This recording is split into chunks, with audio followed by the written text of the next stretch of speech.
She had a shot. Yeah. It just look funny. Yeah.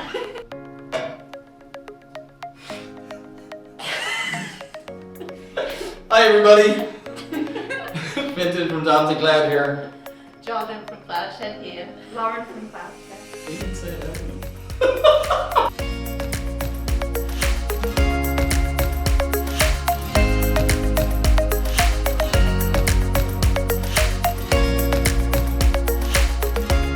Hi everybody, Fintan here from Damson Cloud. This week I am over in Leeds with the Cloudshed team, and we thought we'd take the opportunity to have a little chat about their business and what it is they do, and maybe a little bit of a history as well. So maybe start with a little bit of introductions. So start yourself, Jordan. Yeah. We're going to do let people know who you are and your background. Yeah, I'm Jordan and I founded Cloudshed back in March 2014. So yeah, quite a while ago. And what was your kind of experience before then? So before that I worked for an advertising agency. They'd gone Google and I was employed as a business apps trainer but ended up just being a Google trainer in the end. Okay. So I did that for a couple of years and we obviously had a couple of Google partners whilst I was there. So I knew a bit about that side of things, and I was just kept getting told that there's a gap in the market for training. What I was doing could be transferred to other ones. So actually, whilst I was at the advertising agency, I did a bit of work for a few partners as well. And yeah, it just went from there really. Just thought, yeah, this could be full time. So I started that. What about Lauren? How did you get dragged into this? Well, I believe you guys might be related as well. Maybe. I am the sibling. The older sister. Yeah, and I've just basically finished university and didn't have anything to do. And she said, "Do you want to move to London and work with me?" And I said, "All right." And then I got the train down to London and then came back a few years later. I followed her back up north again. So you guys lived in London for a little while, did you? Yeah, I lived there for 4 or 5 years, I think. Yeah. And what was at the time, was there a lot of the training happening down there? Or? Well, I was just based there anyway, but yeah, a lot of the training was down the south. And a lot of training was on site then, so that just shows a change in the shift of that a lot of training is up in the north now, but it's also a lot of it's remote, so it doesn't really matter where you are. We do a lot of travelling anyway, so it doesn't really matter too much on the location anyway. It could be in the UK, it could be abroad, more often than not in the UK. So we moved back up north, and there is a lot more work around here as well. A lot of the big Google partners are up here as well. Yeah, there's a huge percentage in this area and in Leeds. Yeah, definitely. And so do you guys find the shift towards remote, have you found that, that's been more recent, that's in the last sort of year or so? Or? Yeah, definitely the last couple of years. Everyone's practicing what we've been preaching really. Video calling, collaboration on documents, you have to be sat next to each other, chat, and obviously training via video call. And obviously it's the two of you doing the remote training as well. Yeah, both of us. I think the thing we tackled at first is, can we deliver it to a high standard like we do on site on a video call? The Cloudshed standard.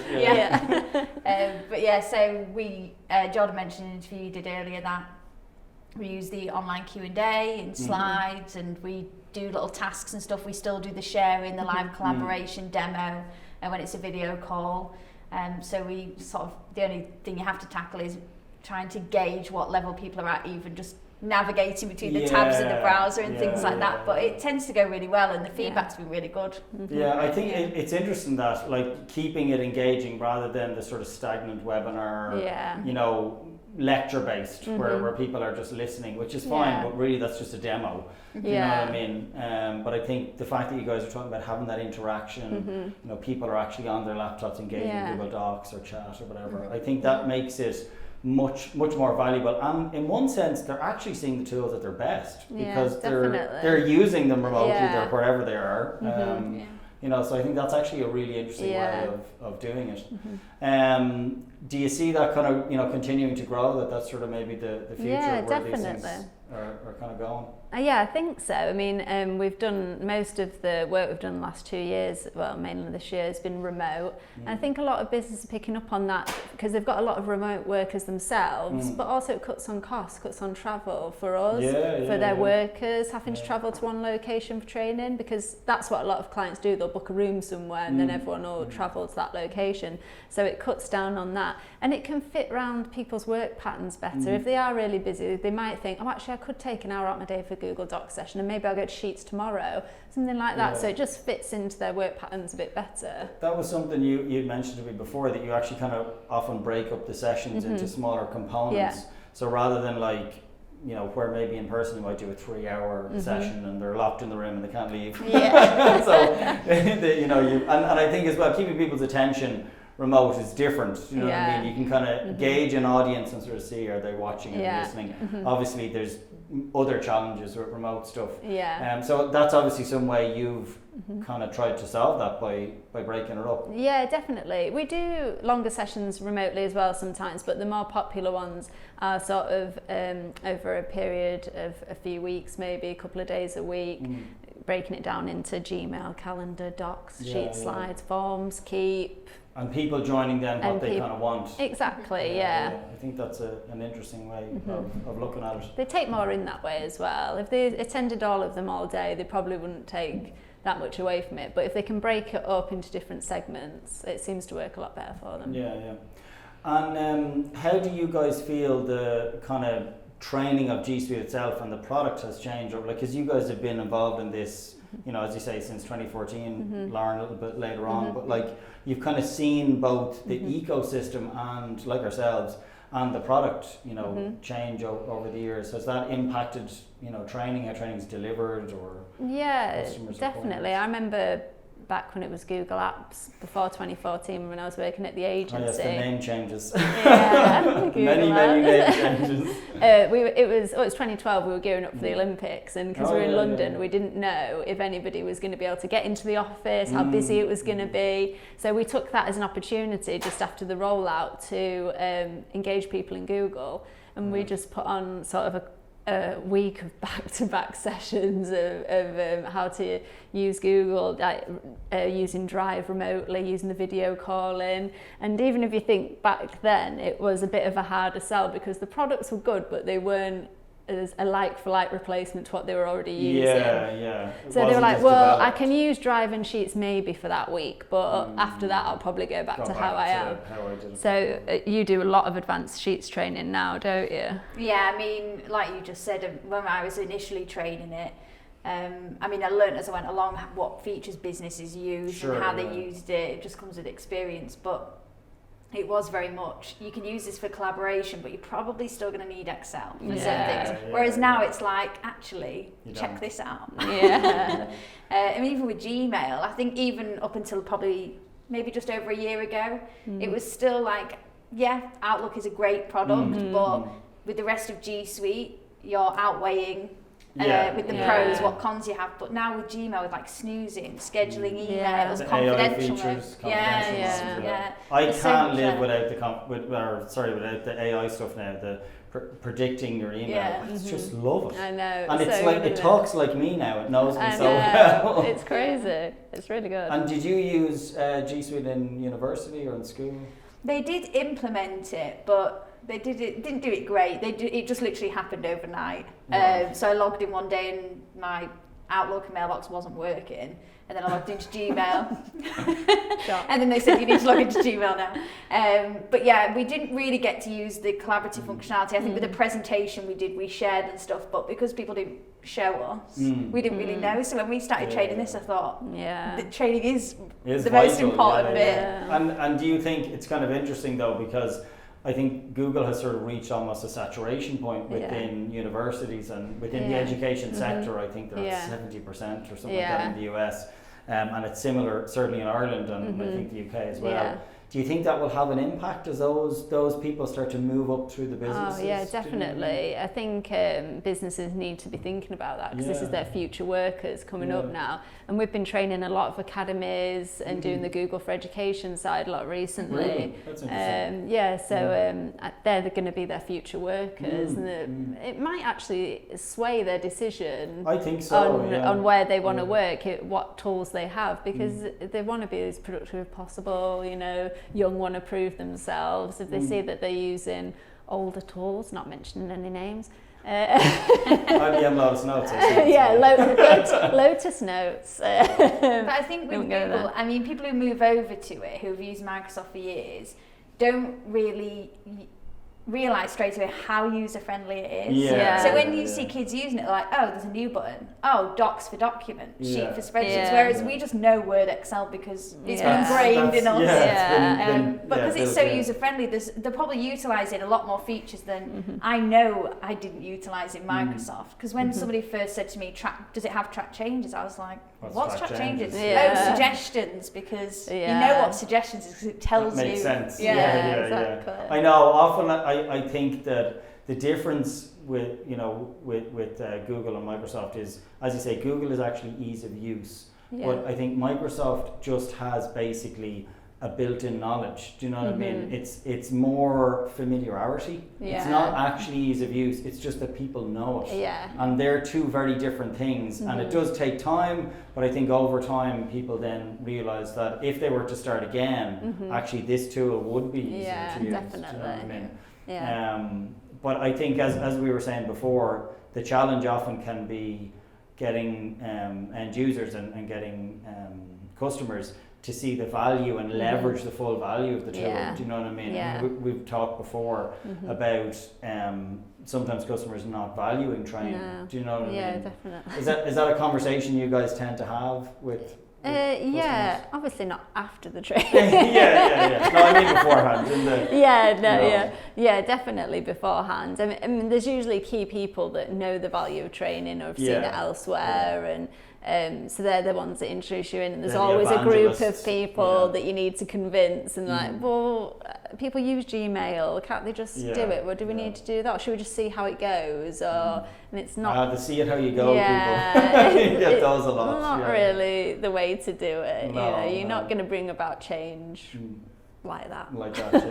And speaking of kind of change, do you guys have you ended up delving or kind of been pushed into the change management area? Like, we feel that when, and I'm sure you guys will know this as well, when Google started, the change management piece they didn't actually think was as important. I can remember that little pie chart that Google had, and the change management was really small. It was all like deployment and migration, project management, all those stuff. And that's now grown. It's now like 40-45%. I know, because it is the biggest, almost one of the biggest parts of it. But we've definitely, we work with Google partners as yourself, so sometimes the Google partner likes to do that side of things, but we also get clients directly, and when it's direct we usually end up doing that piece of the puzzle as well, so all the work with them in the beginning, sort of getting to know the organisation, doing all the analysis, the training needs analysis, organisational analysis, and following that journey with them, building the comms package for the change, preparing everybody through to the training and the evaluation and the champions, the Google champions, all that piece as well. So we do find ourselves sort of following that process along. That sort of process along, as it's kind of standardised now in the industry. And the Google Guides, you mentioned that. I think that's kind of something that obviously Google's pushed from the beginning. Is there a certain point at which you kind of say to a customer, like in size, I think you should consider kind of a Google Guides program? Is it, above a certain number of users, or is it based on maybe other stuff like the number of locations? I mean, even with a small business, it's always good to have that person, even if it's just one person in a small business that is the guide, the champion, who's going to really drive that change with everybody and be the person that people go to.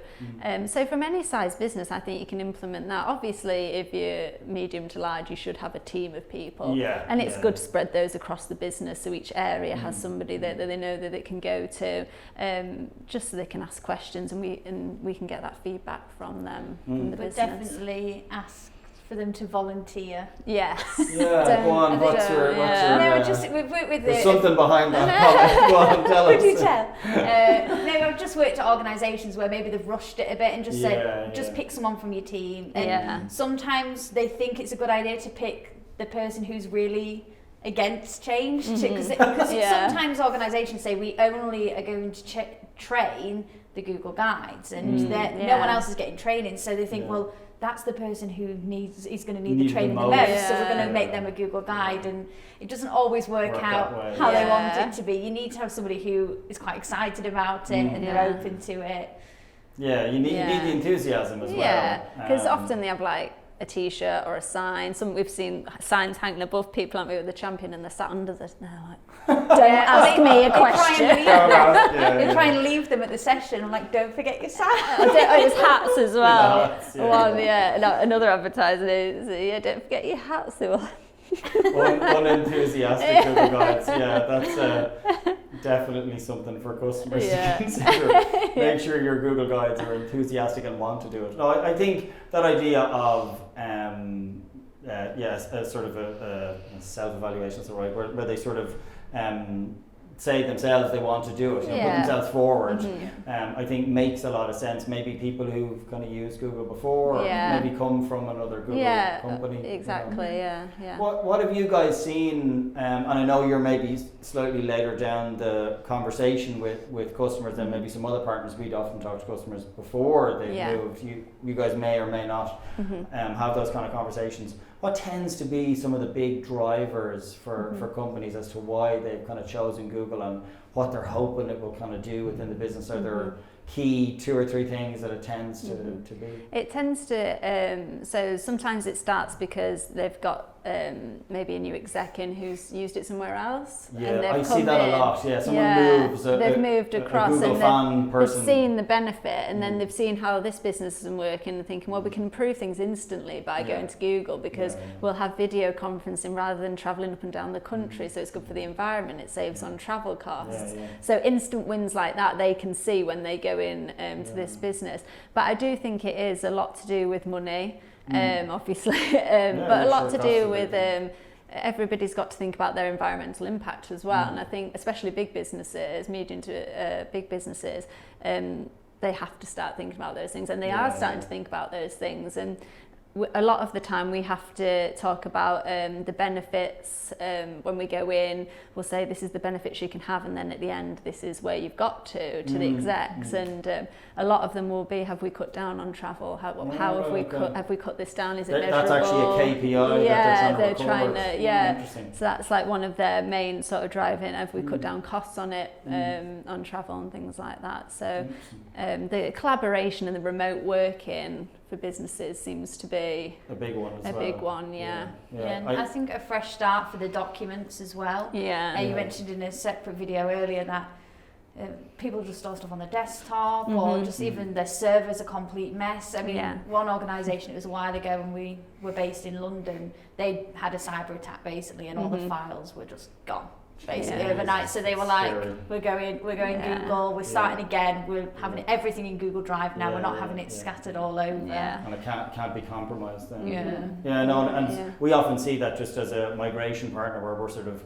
moving the wonderful amounts of data that customers have. Before we start talking to you guys about training, and we had a customer there, I think it was about 2 years ago, and when they went to move the data, they had like terabytes and terabytes of data, and it was 2.5 million files. God. And we were like, so the first thing we're going to do, guys, we're going to consolidate this and decide, do you need to move all of these files? Exactly. And of course they didn't. No. Do you know what I mean? There was stuff going back to the beginning of the company that absolutely was not required. And so a huge amount of it they were able to archive off into the cloud, but but not necessarily needed to be the live data. Yeah. You know? So often as part of a migration, we'll kind of say to customers, you know, don't be migrating your spam folder. Yeah. And, you know, because you're paying to migrate those things. Exactly. It doesn't make any sense. And I think then when it gets to you guys, it's the people bit, you know. Yeah. And you're able to look at the people bit and say, well, let's have a fresh start maybe with the documents or how definitely. you're organising it. You know, do you end up having those conversations about how customers sort of organise stuff or maybe workflow stuff because you're kind of this change impacts happening there? Yeah, I mean, because Jordan said we do like the individual doc sheet size sessions, an organisation we trained said, could you actually just get together with each team to talk to them about certain processes? So we did have like 2 hours with each team where they would come with ideas. So one team, they were like, well, we have this process in Excel, but we want to put it in Google Forms and Google Sheets. And then another team were like, our Google Drive's a mess. Can you give us some tips on how you name stuff and move away from we know you love it? naming things, Lauren. You got good naming schemes for people. Well, I think that's really good. You're kind of talking about a mini transformation lab there, where essentially you're looking at workflows and trying to map them over to Google. Yeah, so definitely. I think that's a huge challenge for customers. And again, that change management piece, like Google are bringing in transformation labs now. As, again, I know you guys know. In earlier on in the process, I've noticed that they're now saying do them as part of the deployment, whereas before they were like, do it later on down the road. And then I think, as we've spoken before, trying to keep that enthusiasm going. Like, why not find those examples of how companies can transform? Do you know what I mean? It's important to put those things in the beginning, the best practice, the guidelines, because if they go into training, this is Google Drive, this is how you upload stuff, great, go back to their desk, start moving everything they ever had. If you do a transformation lab a few months down the line, they'll go, oh, I wish I'd known this, and I could have started afresh there, and I would have known the naming conventions and what to put in here and what not to put in here, and speak to my team about it, but it's too late then, the house is bolted and it's a mess. It becomes a bucket of mess when it should be organised. Trying to clean it up. I remember we had a customer before that was saying to us, oh, we don't really use Google Drive that much. We'd love to have you guys in and sort of evaluate it. And when we looked at the Google Drive usage, there was something like, in that month, 50,000 files have been uploaded to Google Drive, and we were like, oh, looks like you guys are using a lot. And actually one user had taken their entire thing and just dumped it in. So like that, the training hadn't been done, they hadn't, it was a company we kind of got into later on, and they'd done it alone. I think we've all experienced that, where you're sort of coming in late at a later stage, and that can be a challenge as well in its own right. I mean, we've been in scenarios where the customer's half on Microsoft, half on Google, they've half migrated, and they're running two systems, and that can be a challenge as well. You're trying to figure out what makes sense there. Yeah, definitely. Talking about Microsoft, I know you guys have expanded out what you're offering. You train on other, obviously we're Google fans, but you train on other solutions as well. Obviously Office 365. Are there any other ones you're looking at? Were you thinking Zero? We do a bit of Zero, but I think that's expanded so much, and there are quite a lot of experts in that field now that we're kind of sort of. I always think it's better to leave it to the experts, and our expertise is G Suite and Office 365 now as well. So we sort of concentrate on this. We do other cloud apps, and we do Slack and things like that, don't we? We did a post on LinkedIn yesterday about an organisation we're training with. We're going fully Google, getting rid of Microsoft, and they said, well, actually, we're getting rid of Project and we're getting rid of Visio, so we're going to use Smart Sheets, we're going to use what was the other one? Lucid Chart diagrams. Love Lucid Chart. I rediscovered Lucid Chart recently. I've been using it loads, and I stopped. And I had to build some little chart. I was like, why? I was the exact amazing. I mean, at the time, I was like, we don't really do training on that. And they were like, well, we don't want to get any other trainers because they just had bad experiences in the past. And they were like, we know you guys are spoiled them, you see. So I was like, look, I'll be honest. I could spend a couple of hours learning. I'm a quick learner. I'll do my best. I won't. If I feel like I can't do it, I'll tell you. And, it was fine in the end. And I said at the beginning of the training, I said, I'm your Google trainer, but I've learnt these apps to just give you a walkthrough how they work. And I think that's it. Like, when you're technical like yourselves, you're able to pick stuff up, and a lot of trainers, it's the training skill that's important, the ability to impart the knowledge. Definitely. And obviously you need to train yourself up. But I know that feeling of being nervous. When we started training, I think I was telling you guys before, a couple of years ago on Happio, I remember feeling nervous the first time I did my first session, going, oh, you know. You want to do it justice as well, especially when you know it's a good app, like Happy, you want it to be good. And Happy is something we've looked at as well. I think we're getting fantastic traction with Happio now, and we've a new customer in Ireland, down in Cork, who's implementing it, and they're in the sort of internal communications arena as well.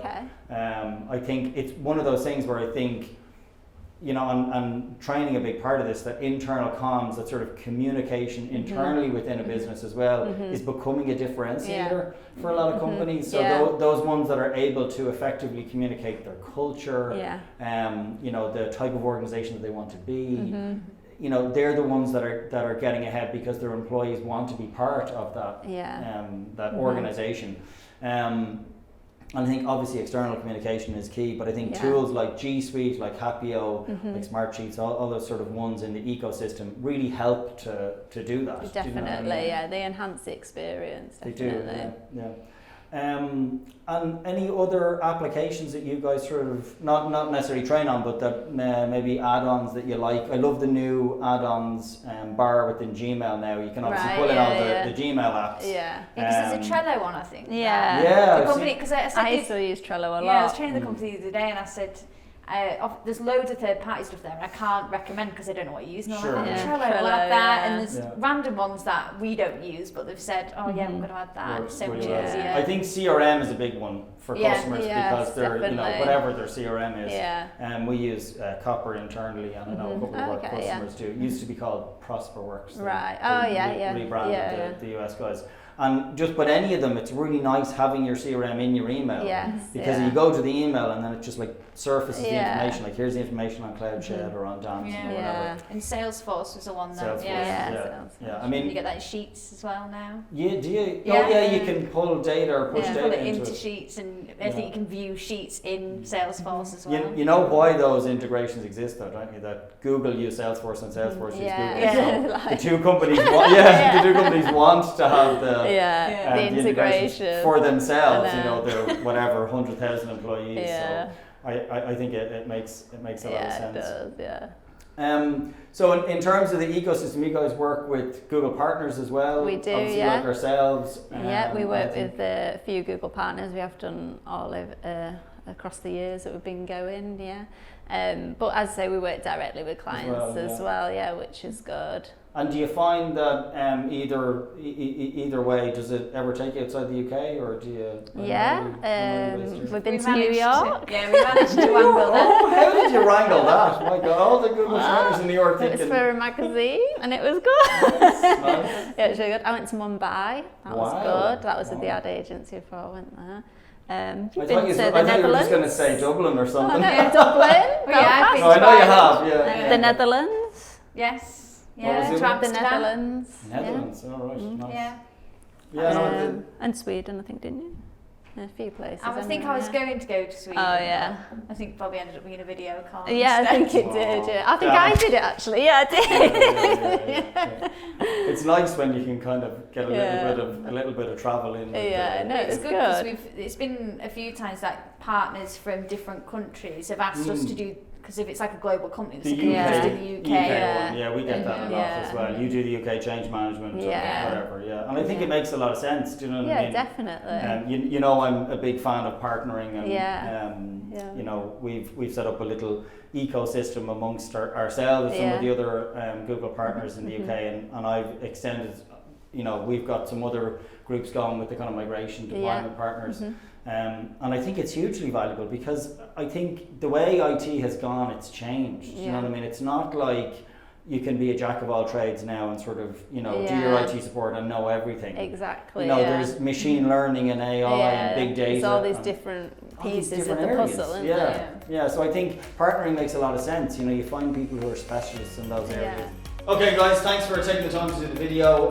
If people want to get in touch, social media, all that kind of stuff, where can they go? Find us any social media at Cloudshed, we're on LinkedIn a lot, Lauren Hughes, Jordan Hughes, amongst the others.